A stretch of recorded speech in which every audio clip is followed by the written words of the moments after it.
നമ്മളൊരു തിന്മയിൽ ആരും കാണാതെ തുടരുന്നുണ്ട്, ആരും അറിയാതെ അതിൽ മുഴുകുന്നുണ്ട് എന്നുള്ളത് നമ്മളൊന്ന് ആലോചിച്ച് നോക്കി. നാളെ എല്ലാം വെളിവാകുന്ന ആളുകൾ അറിയാത്തൊരു ഞാനുണ്ടല്ലോ. നമ്മൾ ഓരോരുത്തരും ചിന്തിക്കുക.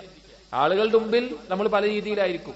നമ്മുടെ ഇസ്ലാമിക വേഷം, ഇസ്ലാമിക രൂപം, നമ്മുടെ നിസ്കാരത്തമ്പ്, ഇതെല്ലാം ആളുകളുടെ മുമ്പിൽ നമ്മളെ മാന്യനായി ചിത്രീകരിക്കും. പക്ഷെ ആരുമില്ലാത്ത സമയത്ത് നമ്മുടെ ഉള്ളിൽ നമ്മളുള്ളൊരു ഞാനുണ്ടല്ലോ, ആ ഞാനായിരിക്കും അള്ളാഹിന്റെ അടുക്കൽ വരിക.